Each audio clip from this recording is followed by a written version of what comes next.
Assalamu alaikum. You're watching Views and News, and I'm Faisal Rehman live from our Islamabad studios. Today we'll be talking about a very, very important area of discussion, and that is about the relationship between Pakistan and Bangladesh. As we all know that this particular relationship, whether we talk about the bilateral engagement of the two countries, that hasn't been that great throughout these last almost 50 years or so.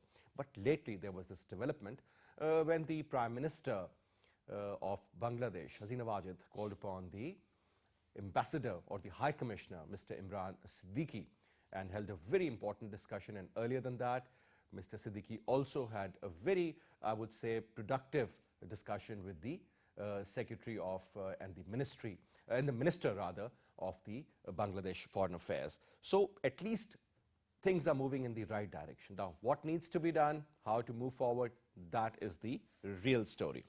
But to talk about overall as far as the efforts of Pakistan for the region's stability and for developing better relationship with the neighbors is concerned, Pakistan highly values its ties with Bangladesh and wants to further expand cooperation by using the existing bilateral mechanisms.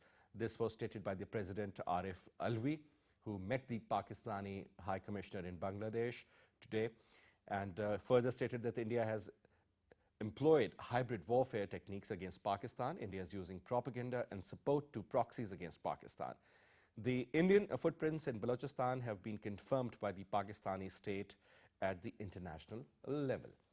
Further says that earlier this month, it's an annual report on global political rights and liberties. US-based non-profit Freedom House downgraded India from a free democracy to a partially free democracy. So the overall rating or ranking of India has gone down. Last week, Sweden-based WEDAM Institute issued its latest report on democracy. It said India had become an electoral autocracy. When you talk about the autocracy or other areas, that is also we'll be talking about in our today's program. It further says that India is described as a flawed democracy and slipped 2 places to 53rd position in the latest democracy index published by the Economist Intelligence Unit. And last but not the least, the rankings blame Modi and his racist Hindu nationalist BJP government for the backsliding of democracy. Under Modi's watch, they say, there has been increased pressure on human rights groups, intimidation of journalists and activists, and the spate of attacks, especially against Muslims. This, they added, has led to deterioration of the political and civil liberties in the country. And interestingly, India's democracy is taking a ranking battering these days. So related to that, for a country which prides itself as the world's largest democracy, this is troubling news. So what's going on? Now, this is something pretty interesting. Earlier this month, its annual report on global political rights and liberties, US-based non-profit Freedom, as I earlier mentioned, has downgraded the overall ranking. And they have also said that India has become an electoral autocracy, and last month India described as a flawed democracy. What are the reasons? What are the issues? We can see what's been going on. Whether you talk about the issue related to Article 370, which was abrogated, or 35A again, the special rights of the Kashmiris were taken away. So now the interesting part is that whether you talk about the Dalits, imagine one Dalit was beaten and killed by the Indians just because he was from a low caste and he saw people who were from the Brahmin group or the higher caste eating. Just imagine. You can't even look at the person who's eating if you are from a low caste. Just imagine the level. It doesn't exist anywhere else in the world other than India. You talk about the rights of Muslims. We all know what CAA has done recently. You talk about Sikhs. Forget about the last 115 days, even other than that, what was going on. Personally targeting the Sikh farmers, and the protest has been going on all over India. You talk about the rights of Christians out there. They are under extreme pressure as well. You talk about any other religion other than Hindus, and that also the extremist Hindus. It seems as if India has been converted into a country just for those BJP-led individuals, and this is their democracy, their form of democracy, which is considered as something which has never been experienced by the people of India, because India was always considered as the largest democracy. But now Nothing of that sort exists in India. The overall fabric, the basic ingredients of the Indian society, it has changed, and it has changed miserably. Today we'll be talking about that. Let me quickly introduce you to our panelists. We have with us in our studio, on my right is Salman Bhitani Saab. Bhitani Saab is an expert on international relations and foreign affairs. Thank you so much, sir, for your time. And on Skype, we have with us Air Vice Marshal retired Faisal Saab, who's a senior analyst, a former Vice Chancellor of Air University, Islamabad. AVM Saab, thank you so much and pleasure to have you, sir. And we have with us Zamir Akram Saab, needs no introduction, is a senior diplomat, former ambassador. Zamir Akram Saab, pleasure to have you in the show, sir. Thank you so much for your presence.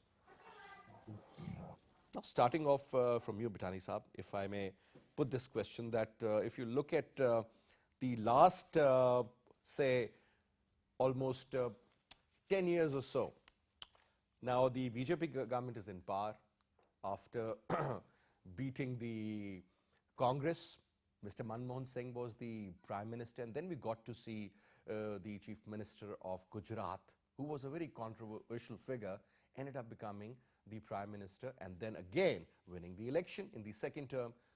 But when we talk about the overall Indian culture, that society that was known as a democratic society and a liberal progressive society, unfortunately, sir, these elements seem to be totally missing. Your take on that? I mean, it's very unfortunate because, see, when Manmohan Singh Sahab was ruling India, India had gained a lot of positive image in international space. The slogan of Shining India was very popular across the India globe. on the rise, India on the move.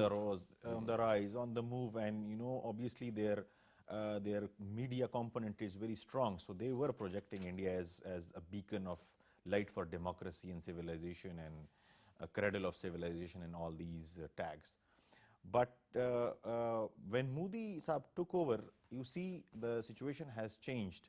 Now the magnitude that they had gained in these past 20-25 years, because they were connected to the liberal world, and the leftist orientation was kind of not playing much role, and they were in a very good relationship in US, so that was also giving them a good stage. That all has been gone in vain. I mean, that image is diminishing, like you were saying it in your intro as well, and we are looking into different reports and different surveys. Now the world is realizing the fact that all the democracy tagging and the world biggest democracy flagship that they were carrying is now going away, because one, what they are doing in Kashmir and all the minorities that they are suffering in India at the hands of state. And we see, just look into these minor things. They are not even tolerating the names of cities, historic ancient cities, which have name been of the universities. Name of universities. I mean, Taj Mahal is known as a symbolic representation of what India is, and they are not comfortable with that name because it carries a Muslim past. It carries that civilizational grandeur that Mughals have left.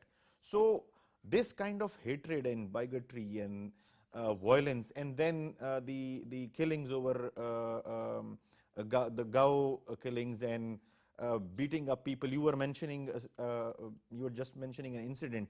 Few days back, a Muslim boy was just beaten up because he was drinking water from their mandir.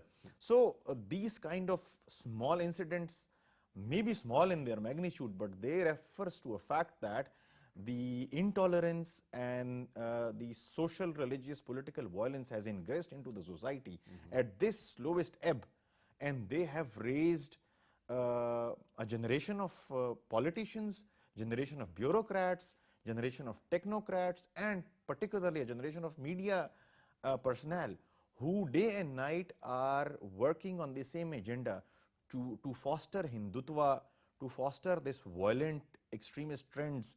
And eventually, the most dangerous part is that institutionally, India politically is encashing these as tools of politics. Why he got the second term? What were the major instruments? With a huge margin also. They were domestic and regional as well, because we are talking about regionalism. So they used anti-Pakistan sentiment as a regional tool and domestic projection of Hindutva as a tool to help their electoral victory with this margin. So, and eventually then they did all what was required for, I mean, they deem changing the status of Kashmir as a great political victory, and they also deem it as a historical victory as well. So they are changing their syllabi, they are changing their narratives, they are changing the liberal vibes of Indian society that were there, because obviously the But Indian... there are, Britani Sahab, a lot of sane voices that still exist, but very few. Yeah. Because whenever there is this element of extremism in any form ruling over a country perhaps which is like India, one of the largest populations, over 1.4 billion people. Just imagine every sixth man in the world is an Indian. Just look at the size of this population and the kind of attitude they have in particular towards their neighbors or other religions. That is something which is not at all acceptable. Now let me take the same point to AVM Saab. AVM Saab, since you've been writing about it, you've been reading about it, you've been talking about it on various TV shows. Now, when we see India, what's going on out there, sir, aren't they heading towards an absolute disaster? Because it cannot be a country just for the sake of Hindus. I mean, look at the number of Muslims and Sikhs living there. They are not even a minority, I mean, more than the total population of Pakistan. But when you see their leaders, such as Narendra Modi as the Prime Minister, Amit Shah as the man in charge of the domestic issues, Mr. Jaishankar looking after the foreign affairs, Ajit Doval, the National Security Advisor, and on top, the CM of UP. I mean, he seems to be a joke, the kind of clothes he wears. I mean, that's an absolute reflection of extremism, sir. Your take on that? Well, Faisal, as far as Indian society is concerned, yes, it is in kind of turmoil. The populist politics has served Modi very well, but I don't think it's going to collapse or it's going to face a catastrophe in any time soon. It's a very large country with 1.4 billion, as you said, and a very huge, robust economy, over about $589 billion in reserve. Yes, the Muslim minority is in trouble, is in a lot of difficulties, having a lot of difficulties in being a part of Hindu society. That's understood, but that does not pose a threat to the Indian state as a statehood. I think the people of India will realize over the coming years, that the only way forward is to live in peace. And I think there's a realization with Modi as well. His recent agreement to observe ceasefire along with Pakistan along the LOC are the signs of things coming down and sanity taking place. But we have seen last two elections, populist rhetorics have served him very well, and that is probably he needed to move his people up, to give them a sense of nationhood, which he properly did. But I don't think the India is in any danger of collapsing or the Indian society getting into any trouble. All right. So things for the Indians, they seem to be okay, but perhaps in the long run, things might change because of this extremist mindset. Coming to you, Zabir Akram Saab, now, since you have served as an ambassador, you understand the details and the minute issues related to the foreign affairs. Now, sir, when we talk about improving our relationship with the Indians, or perhaps a country like Bangladesh, recently the President of Pakistan met the High Commissioner of Pakistan in Bangladesh, Mr. Imran Siddiqui, who earlier, in fact, did something which was very interesting, because he had a meeting with the Secretary of the Foreign Affairs and the Minister, and later on also spoke to the Prime Minister of Bangladesh.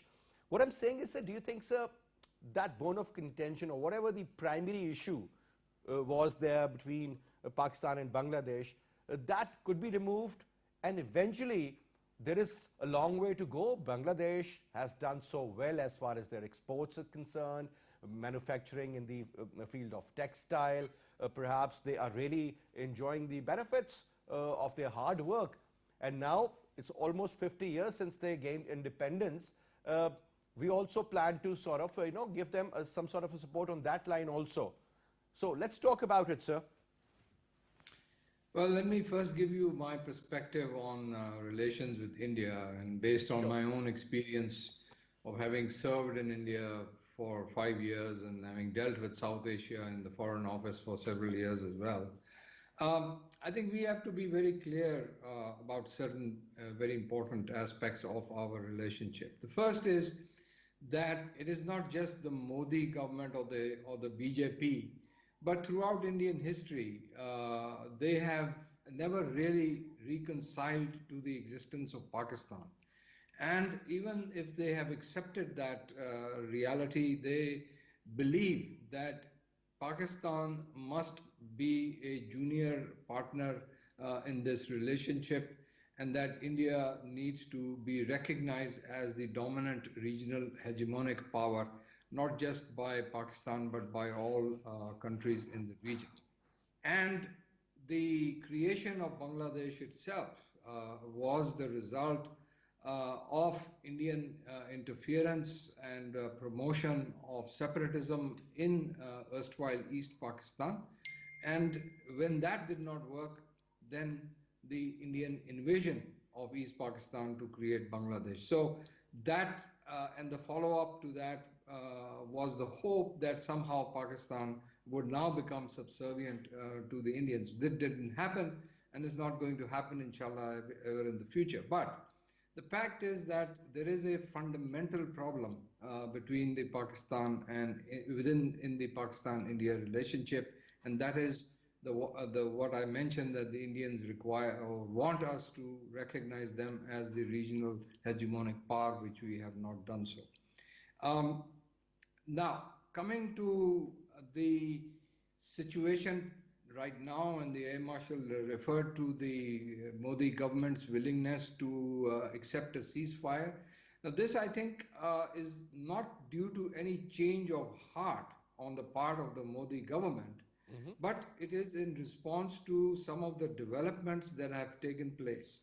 First and foremost, I think the Indians have realized that they cannot be in a state of confrontation on the line of control with Pakistan and on the line of actual control with China at the same time. So they've tried to diffuse both confrontations, both with the Chinese and with Pakistan. So that is one pressure point that has worked on them. The second is, I think, that this new administration in the US, which is very keen on developing relations with India against China, but has at the same time conveyed to them, I think behind the scenes, that the Indians need to get their act together if they really want to focus on China and be helpful to the Americans in focusing on containing China, because the Indians can't do that as long as they have problems with Pakistan as well. So I think these are the two fundamental reasons why there is a change of heart. But I want to warn everyone that we should not be beguiled or fooled into believing that the Indians want a solution to our differences, particularly over Kashmir. In fact, we have to be very careful on the next steps. We don't want to send a message to the Indians that we are ready to talk to them as long as they continue to maintain this their policy in occupied Kashmir. And so they need to return to the status quo ante in order for us to have a dialogue in the future. Now, coming to Bangladesh. As I said, Bangladesh is a creation of the Indians, and the party that was the midwife from East Pakistan is now in power, or has been in power for a few years. And obviously the relationship with them has not been as fruitful or as positive as it was with some other Bangladeshi leaders like General Ishaq or Mrs. Ziaur Rehman in the past. The present government has been pro-India. It is following the Indian line. But at the same time, what we are seeing is that there are differences that are developing between them, even between them and the Indians, because of the Indian attitude of of bullying virtually the Bangladeshis, and therefore you are seeing a reaction within Bangladesh towards this kind of Indian attitude, and for that reason there is this change of approach towards Pakistan. Having said that, I think we should welcome any change in Bangladesh. We bear no grudge against Bangladesh. It was the Hasina Wajid government which created the difficulties in the first place with us, and it is for them to withdraw those difficulties and maintain an even relationship with Pakistan. So we should welcome this and we should take it forward from there. But I think the responsibility rests with the government of Bangladesh. All right. If you allow me, Vitali Saab, let me put another question to AVM Saab. AVM Saab, another important side of the story is that just imagine when Narendra Modi visits Bangladesh. Hasina Wajid is the Prime Minister. He visits the University of Dhaka and says that, you know, I was a part of the freedom process for the Bangladeshi people. I supported Mukti Bani. Actually, I was a part of that deal too.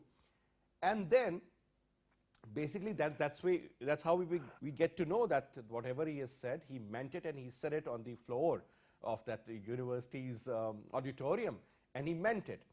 At the same time, when we get to hear another story that the heads of states of India, Sri Lanka, Maldives, Bhutan, etc. are invited to celebrate the 50th, year of the freedom of Bangladesh, and Pakistani head of state is not invited, yet they'll be celebrating from the 17th of March onwards till the 27th, means 10 days of celebrations.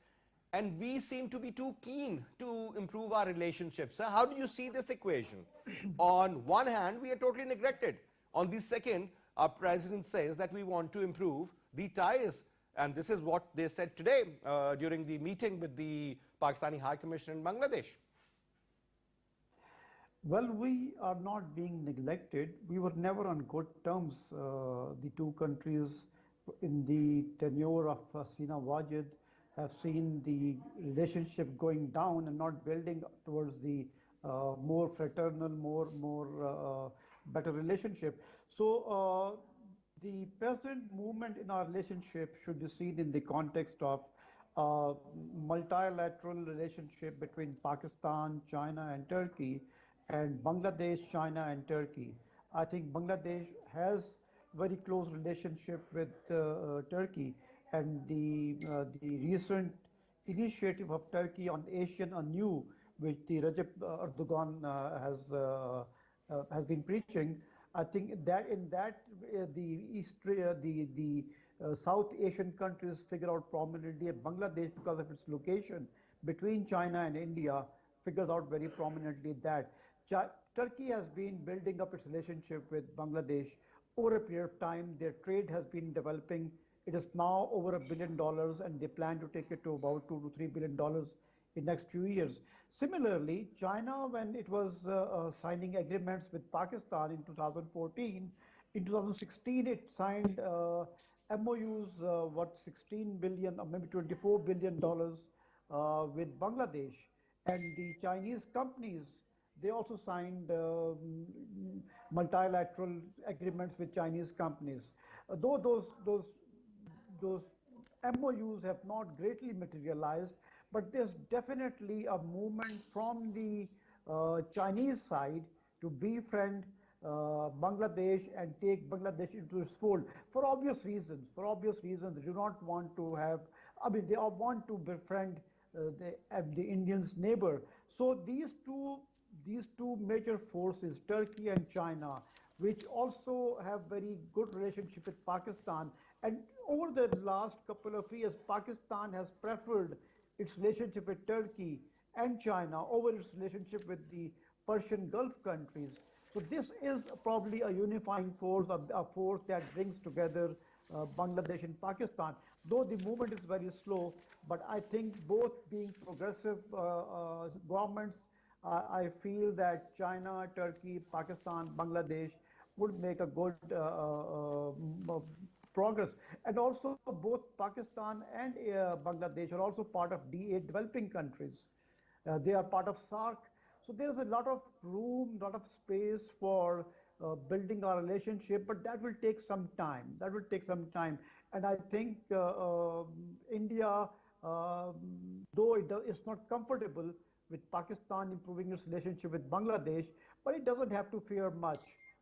If at all, they should be very cautious about Bangladesh's overture towards China. The one basic problem that the Bangladesh had with India was its attitude towards Rohingya people. Yeah. That Bangladesh wanted clearly the Indians to support Bangladesh in that movement. But there, the Indian foreign minister took a very diplomatic stance and did not come out openly in support of Bangladesh. So there are factors, there are movements. Probably Bangladesh at the moment is coming out of the clutches of the Indian policymakers. They are trying to look around and make their own multilateral relationship with other countries. They have been active in UN, they have been active in WTO. So I think there is a space and there's a likelihood of both the relationships gradually improving. All right. Now, Patani Saab, if you talk about the past, the way Hasina Wajid's family, her father, was murdered or assassinated in his own house along with his family, and he had won the elections primarily, and then the lady got into the politics, and she has been someone who's been winning. The other lady, Khalda Zia Saiba, again, was pro-Pakistan. She is considered pro-India. So that issue remains there. But now, sir, the latest development, I mean, as far as, because the region is changing, it has actually become a global village. I mean, this is the word we used to hear 20, 25 years ago. We would never understand what a global village, now we understand what a global village is all about. Plus this development when the Prime Minister meets a High Commissioner, or their Foreign Minister meets a High Commissioner, or the Secretary meets the High Commissioner, and then we have an engagement with the Bangladeshi people, secretary to secretary level talks and so on and so forth. Do you think this effort is enough to improve ties? Because, the bone of contention has been there, still exists, the kind of influence the Indians have over Bangladesh. Obviously, if a country is totally surrounded by another country, the only neighbor they have is India and the rest is the Bay of Bengal. So they are not left with much choices. Your take? I think at times it is very difficult to bury the past, and the baggage is like very heavy. But definitely, as you use this term, global village, and these turmoils of global environment, the pandemic that the whole world is facing, these are changing times. I think if we dissect Pakistan-Bangladesh relations, the only irritant, the only problem which is not material in nature is this bitter past that we have. Otherwise, both the countries can go along very well. I mean, and the first thing, definitely the official meetings and meetings at this level holds importance. And now when our head of the state has spoken, I think that this should be taken very positively by the Bangladeshi counterparts. If they are rational, if they are thinking rationally and not emotionally, and we know that Sheikh Hasina Wajid has this populist streak, and she's also into grabbing 99% of majority and everything. But at the end of the day, she's also taking Bangladesh forward. So she has to think, a ball is in her court. But otherwise, you see, we didn't have much But sir, people what to she people did, I'm contact. just going to give you another example. Her father very categorically mentioned that people from Jamaat-e-Islami who opposed, initially, they will not be, they won't go through any trial. But those people were hanged later, if you remember, Yes. a few years ago. So that was something which we never expected, and that happened. And that was on the behest of the Indians. So the kind of Indian influence that has grown over a period of time, it's multiplying at a very fast rate. So if that continues, how can we improve our relationship? Because you can straight away see the equation. I think to an extent that was an appeasement kind of gesture towards Indians. But over the period of time, particularly in the last few months, you have seen that there have been a lot of differences, because the problem with state of India is that it is obsessed with its global and regional goals, the hegemonic goals, and it is stuck with that obsession. That's why they cannot bridge relationship with the neighborhood. I mean, Pakistan, India, understandable. There are many issues. But look, India and Nepal, what are the problems? But Nepal is not happy with India. It should have been the happiest country. I mean, as far as linguistics is concerned, religion is concerned, they are very close.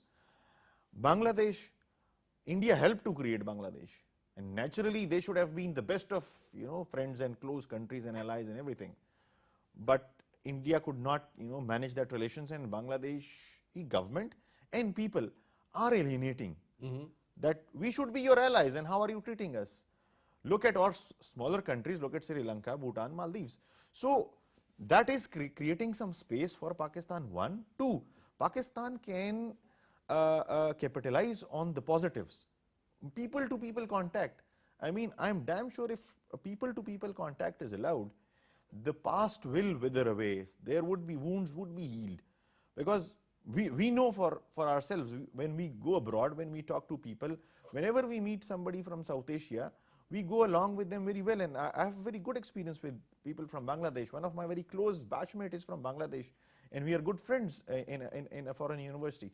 So the thing is that people to people contact will somehow heal the wounds.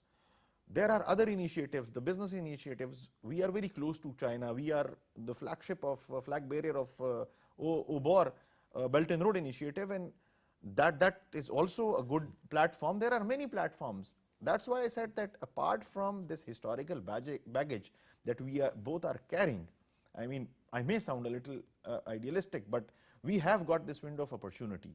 The ice breaking should be done. Enough is enough. It's been 50 years. And I'm sure that Bangladesh cannot rely on much on this rhetorical celebrations of this week and that week. They are a progressive economy. They are a progressive country. We acknowledge that. And being a junior member of because they were born really later in South Asia, there are many lessons to learn from them. We can learn from them how they have improved things, economy, society, education, everything. But there are no major, obstacles. There are no major areas which are bone of contentions. We do not have any territorial conflict for that matter right now. We have no clash of interest at the moment. It's only the political rhetoric that, Modi encashes that political rhetoric because he has to flag himself as someone who is an anti-Pakistan actor in this whole region. He also has to show India, in fact, and himself, as somebody who has a lot of influence over the regional countries like the ones you just named. And perhaps they really want to convince the Americans that, see, if you have chosen us for a certain task, we are well capable of doing it, though they are not, interestingly. Definitely, that is the point, that they are fond of advertising. They are an advertising kind of a state. They advertise everything. So they are advertising that as well. I hope Sheikh Hasina Wajid understand that this is an advertising gimmick that he does that he do when he go there. So it is about time that both these countries realize, and when our head of the state has spoken, he is speaking for all of us. He's President of Pakistan. He congratulated the Bangladeshi government what else, on the 50th year of independence. I mean, what else they need? There could be nothing better and bigger than this. Our head of the state has spoken with a very positive gesture, giving a very positive, vibe to this development. Now it is time that they should step in, and people should come and go. There should be a normal relationship. We have seen many examples like this in other parts of the world, where countries who had bitter past, who had a lot of conflicts, but now they are enjoying good cordial relationships. Absolutely. And we can gain a lot from our experiences. We can gain a lot from, we are brotherly Muslim countries. We use this terminology, brotherly, which at times is like, it also becomes a rhetoric. I don't think this particular sort of an ideology doesn't exist anymore. But anyway, sir, let me put the question to Zamir Akram Saab. Zamir Saab, the gesture coming from Pakistan, the President, Mr. Alvi, in fact, congratulating the Bangladeshi government on the 50th year of independence, then particularly called the High Commissioner of Pakistan, talked to him. And then he also informed the president that, there are no more visa restrictions. People can get the visas from Bangladesh. Bangladeshi people can travel, because one of our friends sitting in the studio just mentioned that one thing is very important, confidence building measures are there, but people-to-people contact, Pakistani students going abroad, rather going to Bangladesh and study. A lot of business has also moved from Pakistan to Bangladesh, especially in the textile sector. Yet when you see the most important area, and that is about the bilateral trade, sir, looking at the population of those two countries, looking at the kind of, I think, potential these two countries have, nothing has been done on those lines.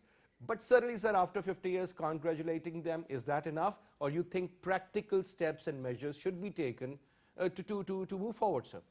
Zamir Akram Saab.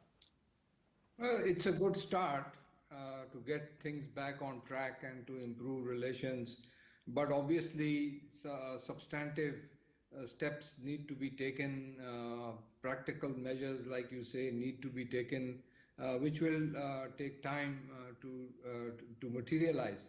But I must also put in a word of caution here about being overly optimistic in Pakistan, particularly in my view, as long as this Hasina Wajid government is there. Let's look back a bit. The Awami League under Mrs. Hasina Wajid was actually brought into power with the help of the Indians. And she has used the support of the Indians to crack down on all opposition. You mentioned the Jamaat-e-Islami and Jamaat-e-Islami leaders being hanged, but apart from the Jamaat-e-Islami, the BNP, the leaders of the other political parties, they have all been victimized. Some of them are in jail. And this is the way that the Awami League has been able to establish its hold over the government of over the country. Now, I don't see Mrs. Hasina Wajid being willing to sacrifice her position by getting into a bad relationship with India. I don't see that happening. Okay. Because there are problems, and we know what those problems are, but it's her political survival and her political future which will be the most important thing for her. I don't think that she is going to look at it from the point of view of her national interest, but her personal interest. This is how I look at the situation. I also want to make this point that through my several interactions with Bangladeshis, not just the government, but with the people, both in Bangladesh and elsewhere, there's a huge amount of people who are inimical towards the Indians, just as they are in Nepal or Sri Lanka, because of the behavior of the Indians towards these countries. And a lot of Bengalis are not happy with the way this Hasina Wajid government has cozied up to India and to the Modi government. So there is a groundswell of opposition to these kind of policies, and they will come eventually to the surface. But for the moment, I think that we should not have very high expectations. But still, as I said in the beginning, we should welcome any positive steps from the Bangladeshi side, and we should reciprocate in a positive manner. Now, AVM Saab, another important area, and since you mentioned about the trade, the way the ties are improving between Bangladesh and China, and the kind of investments China is making in Bangladesh, and they have got like multiple options there as well. Now, so looking at the current equation between the Indians and the Chinese, and obviously there's this conflict as far as the regional dominance is concerned, sir. You think that in the future, the interest which would be really considered the prime interest would be about the bilateral trade and the money matters, rather than the history, sir? Well, I will support Ambassador Zabir Akram that probably I will Sir, if also you be could very speak a little louder, sir. I will also be cautiously optimistic about our relationship with Bangladesh. When we were together a country and 1,000 miles apart, we could not build a sound relationship. So India will not allow again Bangladesh to cozy up to Pakistan or even China. Remember what India did to Pakistan in East Pakistan and played a drama of over a million or maybe many millions of refugees. They can do the same thing to any Bangladeshi government. The Bangladeshi governments, whether they are from any political party, they'll have to look over their shoulders and look at towards India that it does not play the same thing that it played with Pakistan. So that is one aspect. The second aspect is that both India and Bangladesh are natural markets to each other's goods and trade. So they would probably continue to build those relationships. I don't think that India would allow its neighborhood to be very friendly with either China or with Pakistan. Though, if you look at the Bangladeshi foreign policy over the years, it has been very moderate, very modest. They have been just moving along in the multilateral forums. They have not really shown anything that goes against the grain of Indian foreign policy. So I am cautiously optimistic. I think it will take lot of time for our relationship to become friendly from where we are today. History, probably when you look at Vietnam and USA, history has not played much of a role in them patching up. Pakistan will also find and Bangladesh will also find ways to patch up, and when their national interests coincide, then I think as long as that doesn't happen, our relationships would remain the way they are. So you don't see any improvement on immediate basis despite the kind of efforts made by the Pakistani government?